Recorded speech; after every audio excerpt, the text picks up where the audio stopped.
Fairgrounds USA, countyfairgrounds.net. Welcome to today's podcast. County Fairgrounds here. Hi. Do I have the famous Marty Davis of the Legends of the Pioneers online with me? Yes, you do. And who are you, Marty Davis? Who am I? Well, that's a good question. A year ago, I probably could have gave you a better answer. What happened in the last year that changed your mind? I'm curious.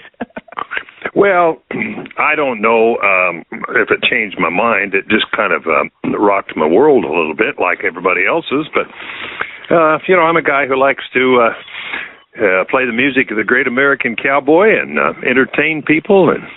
And that's what I've been doing for over 50 years. And it's not been fun not being able to go out and do it. Yeah, a lot of the entertainers have been suffering. I've been suffering. It's been awful. Yes, I agree. So yeah, it's but that's all right. Things are coming along, and we got a few gigs happening for this year already booked, and so it looks like things are picking up. Yeah, I see you're going to do the state fair in Nebraska. Yep. We're going to do that. We're doing a couple in South Dakota and something in Wyoming, and just getting around. So Marty Davis has been at this for a long time. Exactly how long? Well, it's about 52 years I've been doing it for a living. I did it for a couple of years prior to that, but I say 52 years of traveling on the road and doing it and doing country music. And then at one time I decided I was kind of tired of doing that, so I went to work with a group that had a bunch of hit records back in the 50s called the Diamonds. And I traveled the world with them and sang bass with their group for several years. And then I wanted to get back to doing the cowboy music that I love to do. And so I started doing that and been doing that now since, about 2000, I guess. I decided I didn't want to carry a band anymore. I got tired of all their bad habits. And so I got rid of the band and started working as a single, and now I'm back to working with a band again at the time. So, I got to tell you, you and I must be around in the same age group because I remember the Diamonds. Oh yeah, yeah. They had a lot of hits. Popular. Yeah, they were popular. They were. We sold 22 million records of Little Darlin', and 35 times we're on Dick Clark's American Bandstand. And, yeah. And they're still going. I now and then, I haven't for a couple of years, but for a while I'd still go out with them once in a while, and if somebody was sick or something. But, they're still going, still working. Great group. Wonderful. Yeah. I didn't know they were still going. Mm-hmm. Yeah. Okay. All right. So, have you ever done anything else for a living besides this kind of stuff? No, this is all I've ever done for a living is play music and sing in front of band, and it's just been something that's worked for me and something I've enjoyed, and so I didn't want to do anything else. What was your first gig that you remember? Oh goodness, I don't know. That would have been before I was touring. I was just a local bar band at that time, and I suppose seems like we did a little joint down in Hilt, California. Many years ago, and it was a little bar, and I think we were probably terrible, but they had us a number of times. Well, I always like to ask that question because, I would think doing it for the first time, it would be rather dramatic and kind of scary. At that time, I think myself and the other guys in the band, we were all so full of ourselves that we weren't scared at all. We just went and did it. And I'd worked with them some. Those were the days when the Ventures were big. And as you well know, the Ventures were all instrumental act. So these guys wanted to be like the Ventures, and then they realized that in order to get hired to play anywhere, somebody had to sing. So they came to me, and I was kind of helping them get some bookings. And one of the places that wanted to hire us, it was for a prom up in northern Oregon somewhere, your senior prom, and they said, but you got to have a singer. And so I said, well, fine, I can be a singer. So I went out and learned about 12 songs and became a singer with the band, and we kind of started off from there, and did that for several years, just around here and there, and then I ended up working in the Golden Nugget in Las Vegas with a famous lady called Rose Maddox from the Maddox Brothers and Rose that had worked the Opry and all kinds of places, and so I ended up working the Golden Nugget in Las Vegas, and then we just kind of went on from there. Eventually worked all the casinos in Vegas, and got into doing fairs and worked lots of fairs. And in those days, Elks clubs, and we called it the animal circuit, the elks, the moose, and the eagles. And we worked a bunch of those in those days because they were going strong. And anyway, then it was about, I don't know, mid-'80s when I decided I wanted to do something else, and Diamonds needed a new bass singer, so that's when I went with them. And then toward the latter part of the 90s, I decided I wanted to go back and do my own thing. Wow. You really get around, Marty. Where did you meet your wife? I'm curious. Back when I was very first starting, I had been a disc jockey at a radio station here in Medford, and the fellow that managed the station, he knew I wanted to go sing, and so he was kind of managing me and booking my act, and so I was in and out of that radio station a lot of times, even though I no longer worked there, but he was still booking me. So I happened to go into the radio station one day, and it was this really cute young thing that was sitting there, and she made eyes at me, and I sat and visited with her, and in about an hour after that, she says, well, why don't we run off and get married? And I said, well, that's fine with me. I'll marry you. And called my mom, told her I was going to get married. And this girl, of course, now she's going, holy gee, what's this guy like, you know? Well, it took me then another year. After she proposed to me, it took me another year to convince her that we probably ought to do that. So, of course, nobody thought it would last, but that was 51 years ago. Wow. And you had a lot of kids, too, right? Well, we didn't have a lot. We had 2 of our own, and then we just kind of gathered up other people's kids that didn't have very good homes. They weren't foster children. They were just kids that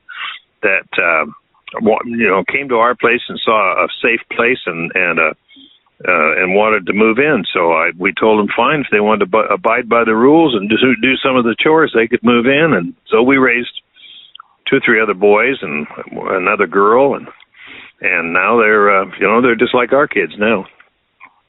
So what do your kids think of what you do? Well, they're neither one, I always say my daughter and my wife both sing. They sing like a bird, a crow.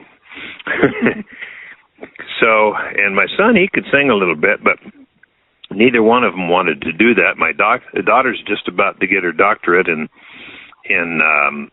geology, and my son is into horses, and so he's been a colt starter and a horse trainer all over the country, and currently is at one of the biggest ranches in the United States in northern Arizona, and it is head of their horse program there. Mm-hmm. So, they thought it was fine, and they loved going. When they were little, they always went with us, and they thought it was fine, but neither one of them wanted to, join in.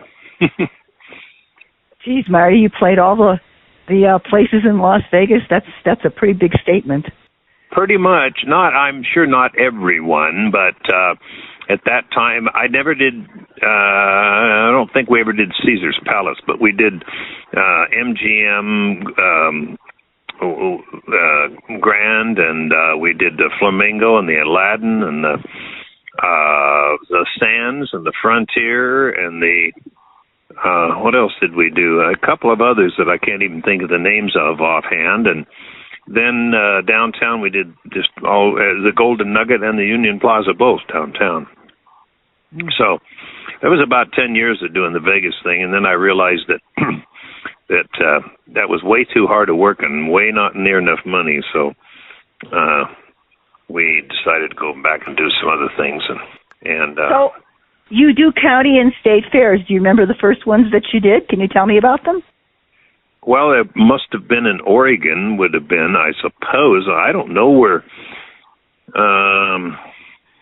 It might have been even in Washington. I don't remember which ones were the first one. Probably Washington State Fair, or maybe Lynn County in Eugene, Oregon. I have done the fair here in Jackson County where I live, but I don't do that anymore. But it was mostly Oregon and Washington fairs, and then we branched out and did Idaho and Montana and the Dakotas and Colorado and a number of California fairs too. So, have you always been called the Legends of the Pioneers? No, for many, many years it was just the Marty Davis show, and it's still pretty much the Marty Davis show. But the Legend of the Pioneers is kind of like the subtitle of the act, and it's. So it gives me something to say when I go to introduce my show. You know, the Legend of the Pioneers. It's the legend of the people coming all the way from the East Coast all the way to the West Coast, and some of them settled in Texas along the way, and some came clear to Oregon. Some went to California. And some settled on the silver screen in Hollywood, like Roy and Rex and Gene Autry and the Sons of the Pioneers. And so that just leads me on to the music, and then all of the songs that I do in the show. I do a little history of the song or of the artist that was doing it, and I mean short. Sometimes it's only 15, 20 seconds. Sometimes it's 40 seconds, but nothing very long or boring. It just adds a little bit, and so it's a presentation. It isn't just song after song and saying thank you and here's another song. It's a presentation. It's an actual show. So do you write music? Do you write your own songs? I write now and then, but everything I write is so dumb. It's I can write dumb songs pretty good, but I don't. I don't have it in me. I'm too embarrassed about the stuff that I write to even perform it anywhere, and so I sit down and jot things, but nothing I'd ever want to play for anybody. Say, how many of these people have you actually met? Say, Roy Rogers, Gene Autry, and Rex Allen. Have you met all these people? Oh, Rex, of course, yeah. Rex and I became relatively good friends, after being together for several years. I spent a lot of time at Nudies, who made all the costumes for all of those people, and so I met most all of them one time or another, but just met is all with Roy and with Gene. Yeah, shake hands and Nudie says, this is who, here's Marty and here's Roy, and that's it. But so I didn't know them, but a lot of them. Monty Hale, Hank Williams Jr. used to come, and it was kind of fun to sit in Nudies. And Nudie liked to play the mandolin, and anytime a musician came in, he had guitars and stuff in there, and so he'd want you to sit and play music with him. So we'd sit and play music. He'd play mandolin, and I'd play the guitar, and we'd sing some songs. And that's Hank Jr. came in and sat with us one time and played. And one time we're playing along, and there was this lady looking around, blonde lady looking around, and kind of blonde anyway, and looking for this and looking for that. I sort of halfway recognized her, but didn't pay much attention. Finally, she came over to Nudie and I. She said, well, you boys sound pretty darn good. And I said, yeah, but we need a girl singer. And she said, well, I don't think you can afford me. It was Debbie Reynolds. Oh, that's cool. So did she sing with you? No, she didn't. No, she was friendly and nice. No, she moved on. She wasn't interested in singing with us. But anyway, it was kind of cool. Yeah, that sounds cool. That sounds cool. So I have to ask you, you've been at this for so long. What is the best experience you think you've had? The best experience? I suppose the best experience happens often because it's the applause that I get from the audience when they're enjoying a show that I do. I would say that's my best experience. I don't know. That's all I can think of right offhand. And there's another thing. We were doing the Wyoming State Fair 3 or 4 years ago, and this fella came up and asked me, he said, we're doing the main show and we're the headliners in the main show tonight, and would you come up and sing Sons of the Pioneer song with us? And I said, well, yeah, sure. And it was Larry Gatlin and the Gatlin Brothers. Oh, cool. So they called me up to sing, and we did Tumble and Tumbleweeds, and I said, well, do I need to count this off, Larry, or do we need to rehearse this or anything? He said, no, you just hit the note and go to singing. He said, the Gatlin Boys will be right behind you. And that's what it was. It was very cool. And a lot of my friends were working that fair, so a lot of them were in the audience and got to see me do that. And I suppose that was one of the highlights, you know. Okay, I have to ask you this. I don't think the old country guys yodeled. When in the heck did you learn to yodel like that?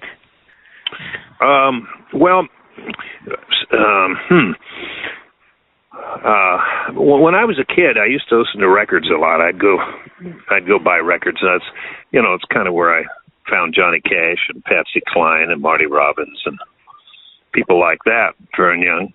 And I got an album one time from a fellow named Elton Britt. And I was young enough, and that was long enough ago, that I had no idea who Elton Britt was. But when I started playing it, Elton was a yodeler out of the 30s and maybe the early 40s, but the late 20s and most of the 30s. And he yodeled beautifully. A very famous guy. Then, so the more I listened to it, the more I thought, well, that sounds cool. So, you know, I just practiced it for about 25 years and finally was able to do it. Yeah, I would think it would take 25 years to learn how to do that. Probably, you know, I had a lot of influence. I had a guitar player who helped me with that and helped me figure out how to do the in and out of the falsettos and stuff. And it took some maturity more than anything, because as I matured as a singer, I started realizing the importance of hitting the notes properly as opposed to just singing, you know. Mm-hmm. And when you yodel, you have to go in and out, so you have to hit those, you know, those octaves and those fifths and what have you. You have to hit them pretty nail on the head. So it took a while to mature enough in my singing ability to do that, but it's become, you know, because hardly anybody else does it, I use it. I don't use it heavy through the show, but I use it heavy on the opening of the show, and then generally one little time toward the end of the show. Yeah, I haven't heard anybody else really do that, I have to tell you. Well, there's several, and there's several of the yodelers that are around are way much better than I am, have a lot more control, really? and can do stuff that I can't possibly do. But all the ones I've seen don't have the showmanship I do, and so showmanship and selling a song is a part of the presentation as well as being able to sing. So I sell it really well, and people like it. So Marty, I do it. Marty, you've been at this forever. Of course you can do it. Well, you're right. I do. And I continue doing it, and intend to continue doing it. You know, I'm getting a little long in the tooth, but I don't intend to quit.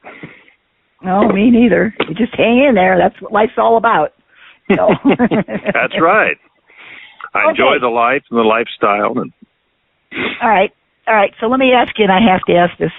A lot of the entertainers, as they've gone through and learned how to do things, there's been some bad experiences. Have you had any bad experiences? Oh, a few, but not very many. Most of the bad experiences are from our lack of advancing a date and making sure the motel is for sure booked and that they're expecting us, and making sure that I'm working a venue that understands what it is I do, and so I'm not put on a rock and roll stage, you know, for a bunch of teenagers, which can be kind of scary. Yeah. I could see that. I suppose a bad experience early in the career. I had an agent that was booking me, and I remember he had come to me. He said, "Well, this fair can only." They really, really, really want you, but they can only afford just so much money. And so it'd be a real feather in everybody's cap if you'd go do this fair. And I said, well, that's, fine. I'll do that if that'll help everybody. So I went and did the fair, and then they brought me the check. Well, the check was almost double what I had been offered by the agent.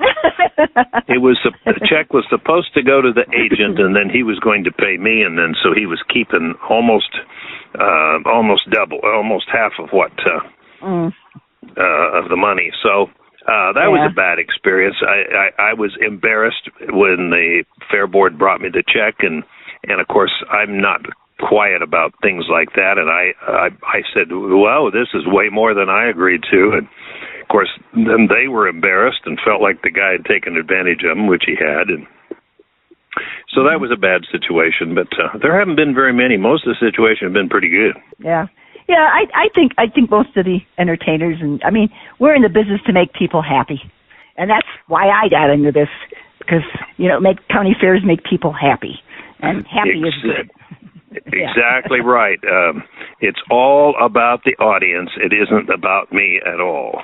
It's about the audience, and it's about the fair, and my intention is to help the fair manager and the fair board put on the best possible fair they can have that year, and I just want to be a little part of it, along with the clowns and the carnival and the food booths and the animals and everything. It's just I'm part of the ambience of the fair, and that's what I like to do. Okay, so you're doing the state fair in Nebraska.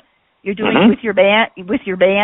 Yeah, I'm doing it with a band, and I'm using a small part of the band in Aberdeen, South Dakota when we're there, and in somewhere in Wyoming. It won't come to me right offhand where we are in Wyoming, but out in the middle of the state somewhere. And I'm using the band there, and then I'll use part of the band in Rapid City and do 3 or 4 days in Rapid City at the fair there. Okay. Central States Fair. About how long do you do when you do a show? How long? Oh, it depends on what they ask. Some of them have me do one show, and some, now and then I do a 60, and then sometimes they'll ask for a 90, and then some of them want 2 or 3, and usually those are 45s.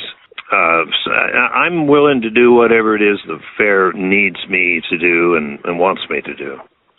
I rarely do over 3, but at our age, that's a period of time. Don't you get tired?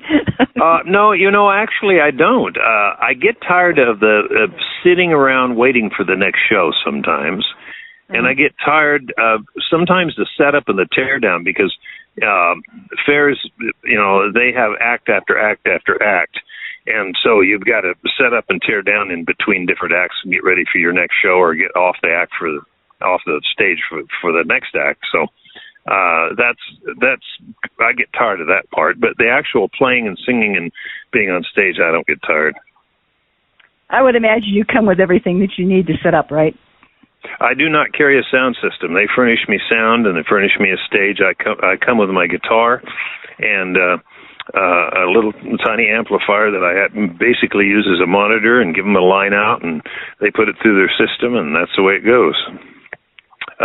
When the drummer comes, he brings his drums, but now and then we ask for backline and ask them to furnish drums and amplifiers too, so especially if we're on a fly date. All right.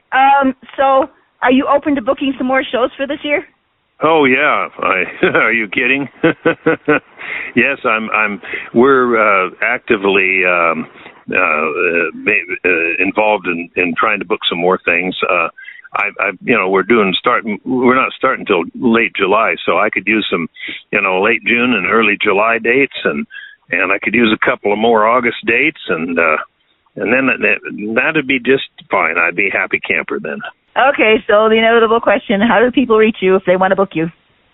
Oh, well, you can go to my website, which is martyldavis.com. That's one way. You can call me on the phone. Can I give a phone number? Yes, of course. Go ahead. 800.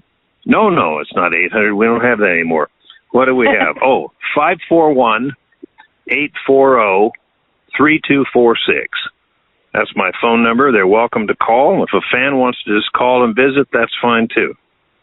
Okay. But my website's got information both for the fan base and for the buyer, and then they can contact me through that if they'd like to. So, do you have any recommendations for a young man who's very interested in country western music and who wants to really sing and be popular to get started with?